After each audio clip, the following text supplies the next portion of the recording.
Bonjour chers amis, une nouvelle vidéo donc pour vous parler un petit peu des sujets de la semaine, hein, des sujets que vous avez, vous êtes plus d'une centaine à avoir évoqués sur Facebook. Et donc cette petite vidéo pour faire une petite synthèse donc, et puis mettre en perspective tous les éléments que vous avez abordés. Alors, Hérodote disait, il y a bien des siècles, il faut chercher la cause des causes. Et en cherchant la cause des causes, vous avez abordé finalement pêle-mêle un certain nombre de sujets, hein, que sont la formation, les CFA, l'abaissement des charges, la définition du terme artisan et d'autres. Et tous ces sujets ont un dénominateur commun qui est la formation. Eh bien, chers collègues, pour moi, pour beaucoup de nos administrateurs, pour beaucoup de vous-même, la cause des causes, c'est la formation, ou plus exactement, le problème de l'adéquation et de la qualité de la formation par rapport à l'employabilité des jeunes une fois sortis d'apprentissage. C'est un vrai problème, et cette base-là, finalement, elle va conditionner beaucoup de choses. Alors, aujourd'hui, nous avons à faire face à une situation qui est inacceptable. Nous avons, dans certains départements, jusqu'à 60% des jeunes qui arrêtent pendant le contrat d'apprentissage ou qui arrêtent après le CAP. 60% dans certains départements, c'est vraiment énorme. C'est encore une fois inacceptable. Il y a des motifs à cela. Il faut en parler librement, sans concession, et essayer de mettre en face un certain nombre de solutions. Pourquoi ? Parce que la formation... D'abord, je voudrais dire que la vraie formation, le vrai apprentissage, c'est d'abord la considération d'un jeune, pour lui-même, pour sa famille et pour l'avenir du métier. C'est respecter la personne, bien sûr, mais c'est surtout et avant tout lui apprendre un métier, lui donner les armes pour qu'il puisse s'en sortir dans la vie.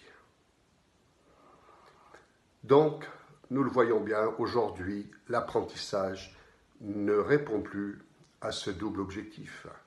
Il est essentiel de changer, comme on dit à l'heure actuelle, de paradigme, de changer les éléments, les paramètres qui existent aujourd'hui dans ce dossier, pour les améliorer et les mettre dans une perspective d'avenir. Alors l'apprentissage, c'est acquérir de la technicité, c'est acquérir de l'employabilité. L'apprentissage décline la qualité de l'apprentissage, c'est elle qui va décliner finalement la qualité du travail des postes en CDI par la suite dans la carrière de ces jeunes et dans le monde économique de la boulangerie artisanale.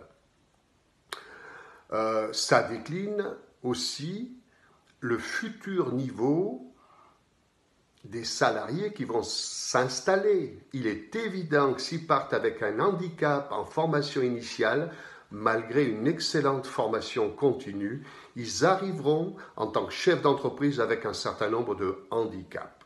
Et le rôle des organisations professionnelles, le rôle d'un syndicat, de notre futur UNABP, est d'essayer de réduire au maximum cet handicap, dans l'intérêt des jeunes et des salariés, mais aussi dans l'intérêt de nos entreprises, de notre secteur économique et de notre société. Donc ça décline beaucoup de choses, comme on vient de le dire, mais ça décline aussi, par exemple, la qualité des produits en boutique. Une bonne formation va permettre d'améliorer le niveau des produits en boutique par la suite. C'est de l'évidence. Ça décline aussi, de fait, la part montante de l'industrie qui pénètre nos secteurs. Puisque si nous n'avons pas de main-d'œuvre qualifiée, nous aurons du mal à fabriquer maison. Et donc, malgré une demande qui est forte, eh bien, nous serons obligés donc, de faire appel à ce que font déjà beaucoup de nos collègues. D'ailleurs, hein, je ne les stigmatise pas, je ne les accuse pas, c'est un constat. Ils ne fabriquent pas du maison. Pourquoi? Parce qu'ils n'ont pas de main-d'œuvre qualifiée, tout simplement. Hein? Donc, vous voyez que là encore, on a un certain nombre de difficultés. Autre difficulté issue à l'origine de l'apprentissage, elle aussi, le fait que la boulangerie pour le banquier est devenue un secteur à risque. Pourquoi la boulangerie devient un secteur à risque? Souvent par manque de connaissances et de professionnalisme des acquéreurs. Ça va les mettre par la suite dans l'exercice de l'artisanat en difficulté, et donc nous allons avoir des faillites en nombre conséquent, puisque vous savez qu'à l'heure actuelle, dans l'artisanat indépendant, nous avons environ, depuis plusieurs années, 2000 faillites par an. Hein? C'est dû avant tout, la concurrence industrielle, certes, on va se battre là-dessus, on va faire tout le nécessaire, mais il n'y a pas que ça. Il y a la déconsidération du pain, avec la perte d'un tiers du tonnage de farine en 20 ans, mais il y a aussi le manque de professionnalisme qui induit des produits de moins bonne qualité ou des produits industriels, finalement, en essayant de les faire passer avec le sceau artisanal, ce qui n'est pas admissible à la fois ni pour la société, ni pour le consommateur, ni pour nous-mêmes. Voilà. Donc, vous voyez, on décline encore là-dessus sur en fait, on s'aperçoit, et on revient à Hérodote, hein, à mon début de poste, la cause des causes, elle démarre d'entrée de jeu. Plus nous aurons une qualité de formation adaptée aux besoins des entreprises et du secteur économique, et plus il nous sera facile de régler en aval les autres difficultés que nous pouvons rencontrer. C'est pour ça que la formation est un élément essentiel. Alors, que propose l'UNABP dans cette affaire? Eh bien, elle propose beaucoup de choses. Elle propose entre autres, hein, vous l'avez vu, un projet de loi pour l'avenir de l'artisanat alimentaire et plus largement de l'artisanat en général. Mais d'abord l'artisanat alimentaire. Pourquoi? Parce que ça ne sert à rien de régler le problème des CFA ou de la formation sans avoir une réflexion sur l'ensemble du devenir de ces jeunes. Il faut mettre en adéquation et en cohérence avec la filière économique la formation en apprentissage.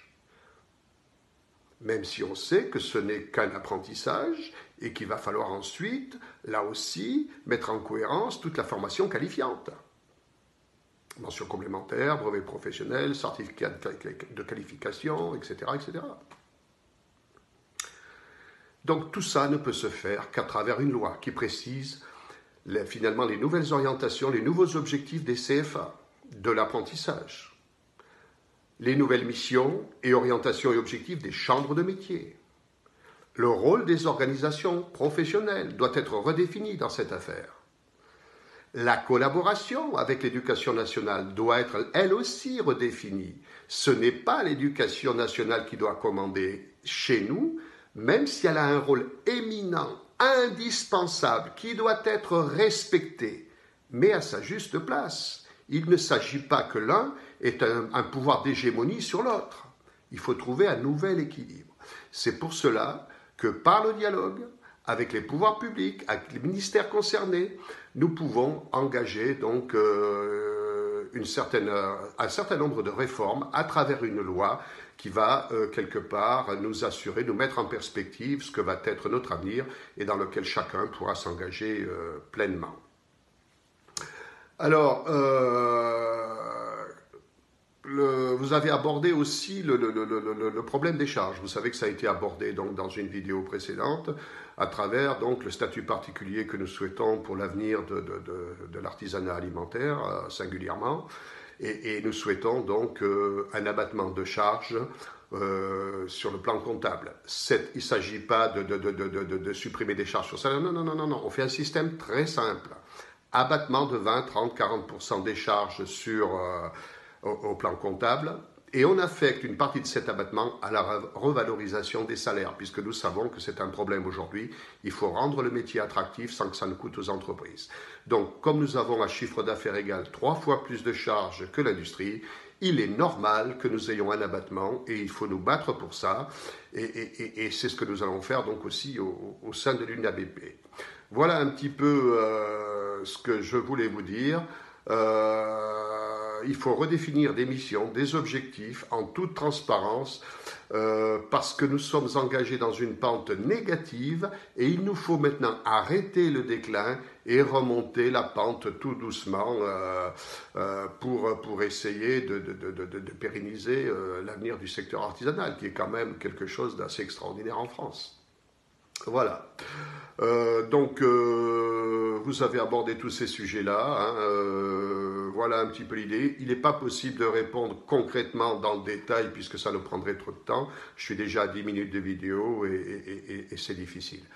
Ce sont des sujets très techniques, très complexes qu'on ne peut pas comme ça aborder en 5 minutes. Mais enfin, je voulais vous dire en conclusion que je suis très heureux des débats de cette semaine. Vous avez fait preuve d'une très très grande maturité, c'est-à-dire que vous vous êtes prononcé sur des sujets qui sont d'ordre impérieux, que nous ne pouvons régler que collectivement.